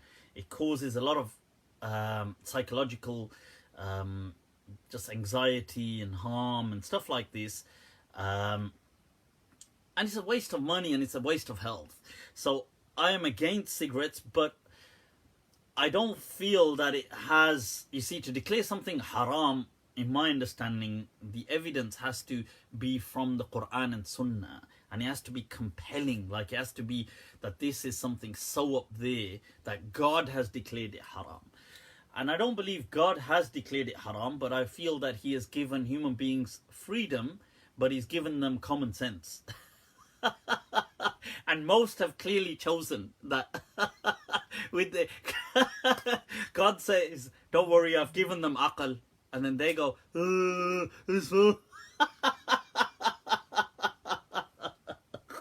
we got aql in it. We got aql. Oh, it's crazy. Human beings, huh? It kind of makes sense why the angels asked that question of saying that human beings, these human beings, these guys, they don't look so different from the Neanderthals, these ones. Zamani Ali has said, smoking is good, bruv, innit? Yeah, good, innit? Yeah. I mean, I get the fact that it is true that I suppose smoking, for some reason, the image of it has a kind of coolness to it. It has an appeal. If I'm going to be honest, it has an appeal, the image of it. I don't know why, but it does. It has a kind of, I mean, I don't smoke. As in my teens, I actually tried to smoke, but I actually forced myself to smoke just because my friends were smoking. And for some reason, I just couldn't. I hate the taste, and it would just make me cough and I couldn't do it. I forced myself. I tried hard to smoke. I just couldn't smoke. And so I suppose Allah saved me, huh? Hum bhi kya, what is it? Zindagi apni jab is shakal se guzri ghalib, to hum bhi kya yaad karenge ke khuda rakhte the. That when life has seen all these things that it has seen, what can we say except that God favored us? Ye dhuan sa rehne do. Wah, wah, wah. Right, so okay, let's take some questions. Let's do a bit of a rapid round, people. Some rapid round.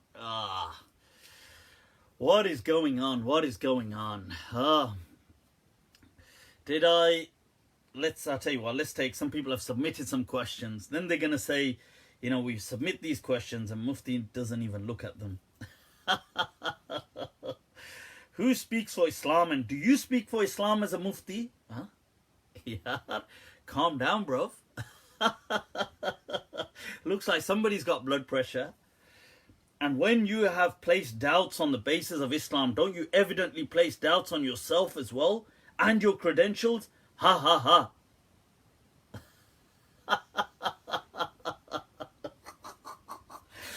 Yeah, I don't know. Was there a question in that? Who speaks for Islam? And do you speak for Islam as a Mufti? I guess so. Right? Yep, I'm a Mufti, so... And when you have placed doubts on the basis of Islam... I haven't placed doubts on the basis of Islam. I've just said that we should be realistic about faith. That's all. That faith is faith. Right? That faith is faith. Right, somebody just phoning me. Right, okay. What is, so anyway, ha ha ha. I don't know what the ha ha ha is about. That was Abdullah. Oh, Allahu Akbar. I always picture these people in rage. I picture these people always like in a very robotic lifestyle. Is everything... Say Alhamdulillah, Alhamdulillah. Yeah, where is the spirit of the deen gone, huh?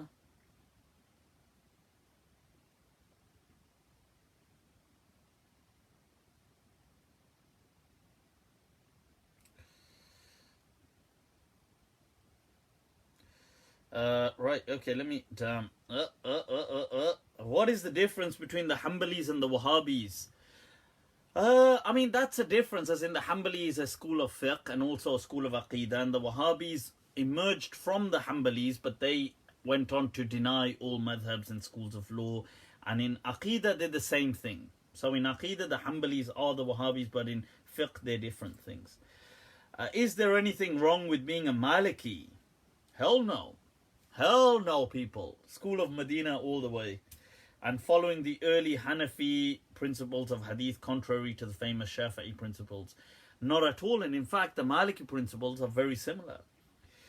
Robin has asked, alright, Robin, ¿cómo estás? Alright, ¿qué tal? ¿Qué tal? Mufti Abu Layth, some Muslims believe we as Muslims should only live in Muslim lands. I believe the opposite. Also, I was taught early on, Sharia makes this claim of living in the lands of our birth, and that Sharia encourages this. Can you please touch on this today? I will be in class. Okay.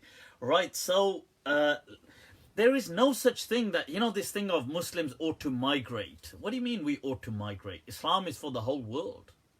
Islam is for the whole world, people. We don't have to migrate anywhere, okay? So this thing that Muslims need to get up and, you know, they need to immigrate to Muslim countries. Why? And what for? And what Muslim country? Are you buzzing? What, Saudi Arabia? Hell no, man. I wouldn't want to. I love living in the UK. I'm going to be honest. I mean, the UK and Birmingham, the UK, to me, is home. I mean, I wouldn't want to, definitely wouldn't want to live in a Muslim country. I mean, I'd like to visit. Not live. You're joking. I mean, even the people in those countries would want to live here. I'm being honest. That even the people in Pakistan or in Saudi Arabia would rather just be living here. They wouldn't want to live in... Those countries are totalitarian. I mean, Saudi Arabia is a totalitarian, tyrannical kind of state. Pakistan, okay, the government isn't that imposing. Like, people have more freedoms, but it's so corrupt. I mean, there's a huge struggle, a social struggle to live in countries like that. There is no categorical, there is nothing like this that, oh, Muslims need to live in a particular land. That's ridiculous. And the Prophet never used to say things. You think there weren't Muslims living in Mecca when the Prophet was living in Medina? There were Muslims living in Mecca. Why didn't he say, oh, you must all migrate? Why didn't these people say things that, oh, the Islam says, oh, you must all migrate to... No, there's no such thing. No such thing. The Prophet said to people that, yes, those of you who want to migrate, and they migrated with the Prophet. Some people didn't. The Prophet never ever imposed on people that you need to. And they get a hold. This is the problem with cherry picking certain hadith that then mislead other people or cause doubt. Okay. Wasiq has asked, so I hope that answers the question. Right, Wasiq has asked, who is considered the youth cuckold in Islam according to this hadith? Is a man who is okay with his wife not covering her hair considered the youth?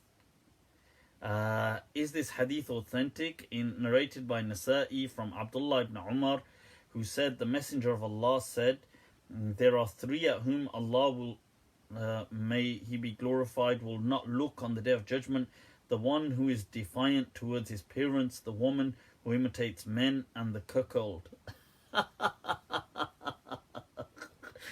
Right, okay. Look, first of all, this is another thing that we have today, and I think the Salafis probably make the greatest noise about this, and this is then sometimes followed by some Deobandis. I haven't seen the other groups usually make noise about this, but the misuse of this term, the youth, okay, which comes from making fasad in the earth. Dathu fil ard. Like, you see the thing, like this, having this kind of creating corruption and stuff like this, and the guy that has become corrupt. So this guy, whoever he is, like hypothetical, some person who becomes so corrupt as in to have no modesty. What was this talking about in some hadith literature? This was talking about things like people, for example, who were prepared to have no modesty in either protecting or in allowing. So, for example, there was things like prostitution going on in the time of the Prophet. These things were happening. These things have happened throughout all societies. It's not that this is a modern phenomenon. This kind of stuff did occur before the Prophet's time, through the Prophet's lifetime, and after the Prophet. Societies have had things like this, like prostitution, stuff like this. So people who didn't care that their own family members were doing things like this, they would be considered people like, oh, look, to that extent, you don't even have that kind of modesty. Not what's happened is this term like the youth has been recreated. So it's been hijacked and then recreated by modern day Puritanists to mean anything that they feel is against controlling women. So, for example, a woman must wear a hijab. Now we call it a hijab, a khimar, head covering. If she doesn't wear that, her husband is at the youth, like the person is saying. What a ridiculous what a stupid... And by the way, the youth is an Arabic term. I'm not saying the word the youth in English. I'm not saying that with an accent like, yo, the youth, them. I'm not saying that. The youth is one word. Dal, ya, waw, tha. Okay, the youth. Now this, it means somebody who is morally corrupt. Morally corrupt does not mean, oh, your wife doesn't wear a head covering, you're morally corrupt. Don't be stupid. That's a ridiculous, a woman is speaking with men. Oh my God, why is she speaking with men? Oh my God. This is her husband or her brothers or her father must be at the youth. I mean, what is it that they think happens when women speak with men? These people live in some fantasy world, isn't it? That they think that, the moment a woman says hello, that is immediately followed by just full sex. Like there's no it just escalates from 0 to 100 in like in 0.1 second flat. It's just high, and then they're just having sex. That's how the world works in the minds of these people. I mean, if it did work like that, I mean, if only the world worked like that. That would be like, that would be a man's dream come true. That's all he had. Hello, it's done. The deal is sealed. Okay, that's it. It's just, I just gotta say hi. That's it. Right, so it doesn't work like that. So I don't know why people think, oh, if the woman goes out, oh my God, her husband or her father or her brothers must be morally corrupt. Why? Well, you think women didn't go out in the Prophet's time? Prophet never ever called people the youth, ever. He never used this. This has been re-engineered. That's what I'm saying. Look, like, I'll give you an example. There's a hadith in which a person comes to the Prophet and he says that, oh, a woman came like a I suppose like a door-to-door salesman, like that. Like people would sell like that, like peddling. They would go from door to door. So she came, knocked on his door, selling something. And he said to her, look, why don't you come in? You know that one that, oh, that's really fascinating. Why don't you just come in? So she came in and he couldn't help himself. He was like all over her. So he was kissing her and fondling her and stuff like this. And then she went. So he then goes to the Prophet and tells the Prophet. He kind of confesses that, look, okay, you know, I did this. I shouldn't have done this, but I did this. He says that, you know, this woman came and I invited her in and we kissed and fondled and stuff like this. And the Prophet said to him in that hadith, in this particular hadith, I believe this one's in Abu Dawud, the Prophet said to him, well, did you pray Asr Salah? And he says, yeah, I prayed Asr. And the Prophet says, well, that's an atonement. It has washed away what you've done. My point of saying this was the Prophet never said, you, and I bet her father is the youth, or, you know, like, my point is that this was never the style of the Prophet to do these kind of things, to say these kind of things, to accuse people of being morally corrupt. And women were always out. What do you think? Like, women were out in the marketplaces all the time, in the Prophet's time as well. It's nothing, you know, this kind of stuff isn't like the hadith of what's his name? Of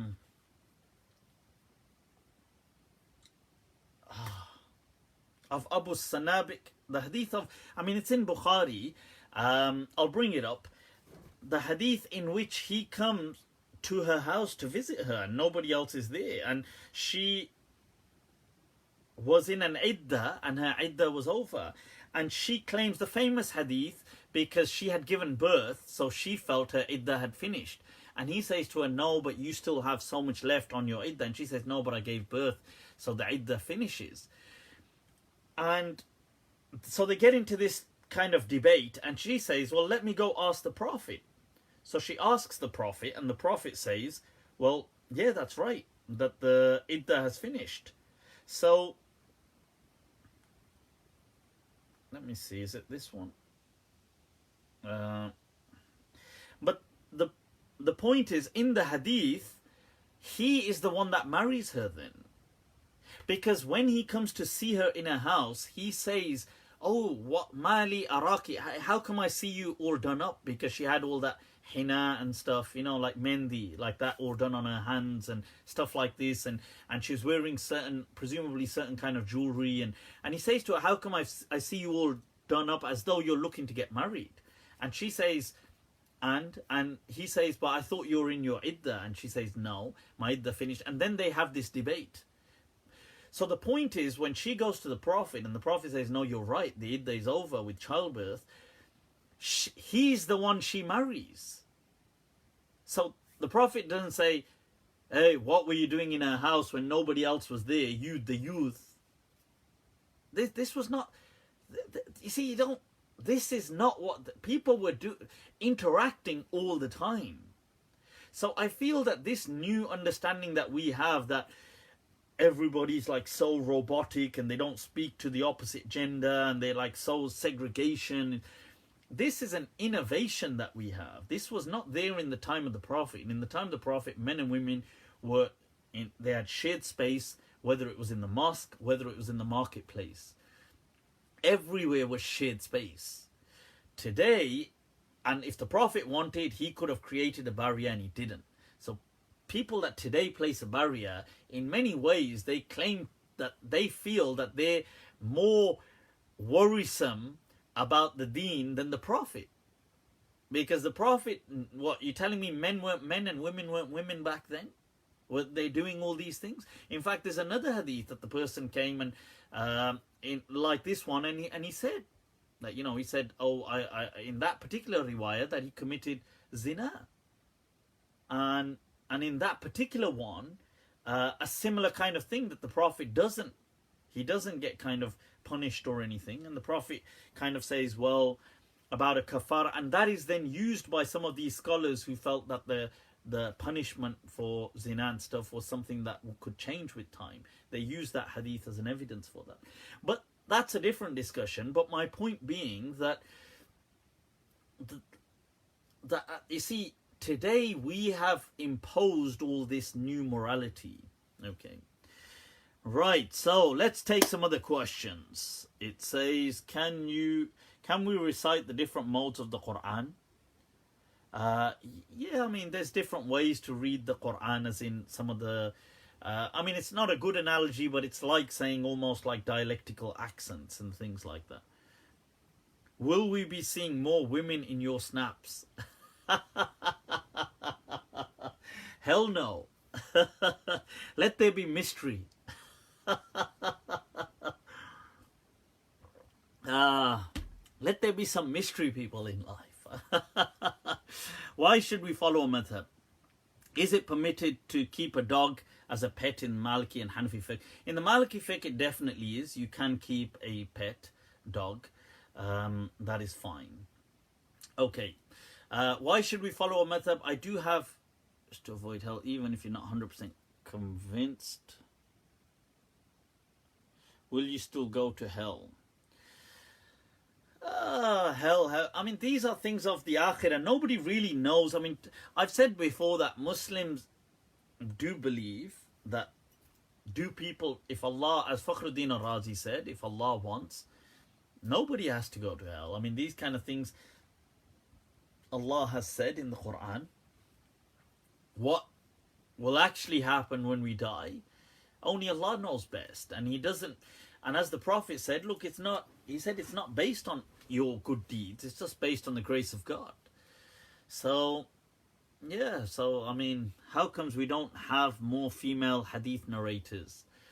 There have been female hadith narrators, but you're right, they have been far outnumbered by men, but that's just because the nature of society, and the nature of society in certain ways, that generally, as you can imagine, so for example, life, just as it is in modern day societies as well, that women, they will always face a dilemma at certain points. Like, do they, for example, having children. Having a child will naturally cause a new chapter in a woman's life. So even like she'd have to, even in the modern world, she'd have to go on maternity leave. Will she return to her career? So hence you get a lot of women that they don't pursue careers to a certain extent, because there comes a point where they have to make a choice. And some women then think, okay, well, I don't want children. That's their choice. But I mean, historically, most people wanted children. So you can imagine that these things have their preoccupations. It's not easy as a woman then, going place to place and studying and stuff like this. And so I think that definitely contributed. I'm not saying it's the sole factor, but it contributed to this. Do females inherit the same amount as males? I would feel that in the modern day and age, last year the Grand Mufti of Tunisia and the Diwan al-Ifta, the major fatwa council in Tunis, which is based on Maliki fiqh, gave the fatwa that men and women are equal in inheritance. I feel that in this day and age, their fatwa holds weight, and it can be followed. And people who don't want to follow it, that's up to them. But people who want to follow it, and I welcome this kind of ijtihad in this day and age. And this is nothing so new. You have the great Maliki scholar Ibn Ardun, who was a great Maliki. He's the grandson, I believe, or the great grandson of the great Maliki Abul Qasim al-Burzuli, who was from the 8th century, who said in his day and age he gave the ruling that the punishments had changed. But his grandson or his great grandson, Ibn Ardun, he had passed the ruling. Great Maliki legends, by the way, these people, very respected. He had given the fatwa in his day and age that women would inherit half, 50% of their husband's wealth. And although when you look at the Quran, if you're reading the Quranic reading, when it mentions that women will either get, for example, a fourth or an eighth, or they'll get this, but they will never get a half of the husband's wealth. Now, he said that the day and age had changed and women are contributing to the household. This is in his time. He said because women in their day and age, they had farming, and he said that women go and work on the fields with their husbands, and the husband would not be able to ascertain his wealth. He would not be able to provide a home the way he did and aggregate that much that he did over his lifetime, except with the support of his wife. So she is entitled to 50%. And this mas'ala became known as al-kadwa si'aya in Maliki fiqh. And it is still today present in Morocco. I mean, there's debate over whether they're bringing in as law, but it is part of the Moroccan legal heritage as well.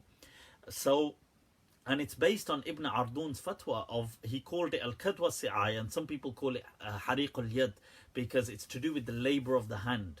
Al-kadwa si'aya means labor, because the wife, she worked and helped contribute. Now, so I support that 100%. I think that women would be 50% entitled to like the wealth of the husband, and the children as well, and the wife 50%. Like if she contributed that, but that I just feel there's a distinction between that and what we see sometimes in some modern legal systems, where a woman could marry a man and then 6 months later take half of his wealth. I find that to be unjust. I think that that's unfair, that you couldn't, and I feel that Islam was very clear on these points, that would be unjust, and I think that is spot on. And today those systems that say that are being unfair. That just because you marry somebody and live with them for a year or even 2 years, what you should take into consideration is the wealth during the marriage. Not if a person was wealthy already, had businesses or had things, and he gets married and now 1 year later has a divorce, and the wife says, well, I want 50% of your assets. This is why it's like that stand-up comedian who said, he said, why get married? Just pick a girl that you hate and buy her a house.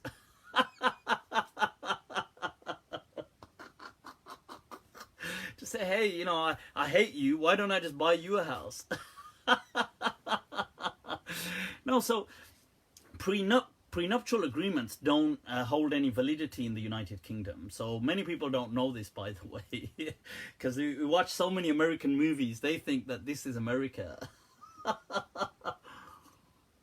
So in Great Britain, in the UK, prenups are not valid. I know there's that case of the German couple and stuff like this that was in court, but generally they don't hold any legal validity. They're not binding in any way. So I'm just saying, I feel that is unfair, but Islamically, generally speaking, if a wife had a lifetime with a husband, she is definitely, I agree with Ibn Ardun and the modern day contemporary system, that she ought to be and is eligible, just as what the recent Tunisian Fatwa Council has given last year, the fatwa that boys and girls in our modern day and age are equal in inheritance. Okay, so, and I feel that that's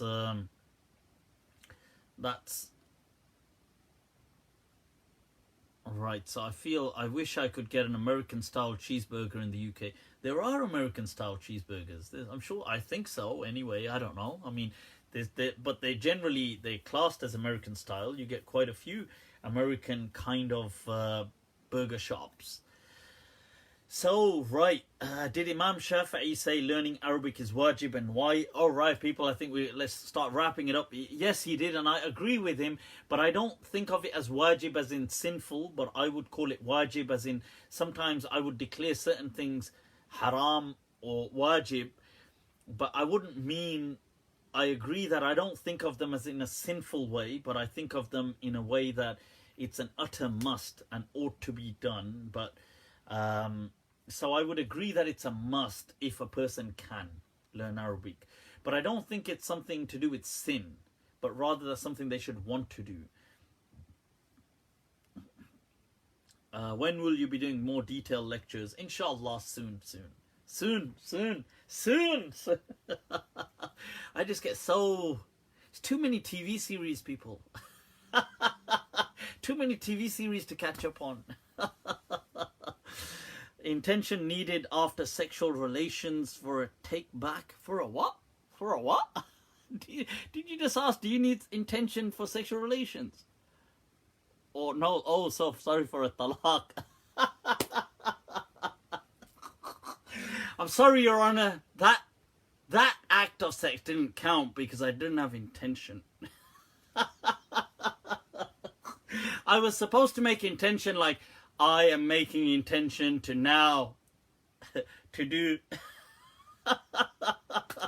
And I didn't get the intention right, so that my defense stands. Imagine arguing that in front of a jury. The honorable ladies and gentlemen of the jury, please. The defendant clearly did not have intention. I mean, just look at his face. He didn't even know which way Qibla was. How could he be making intention?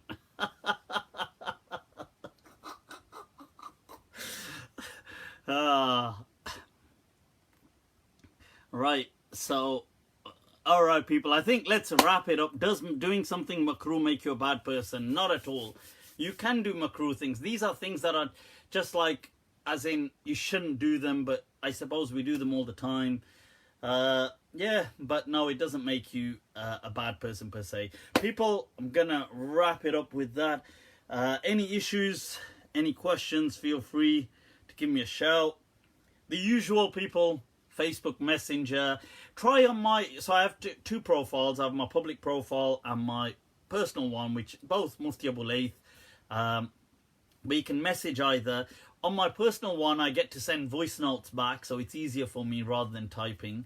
And do like my page.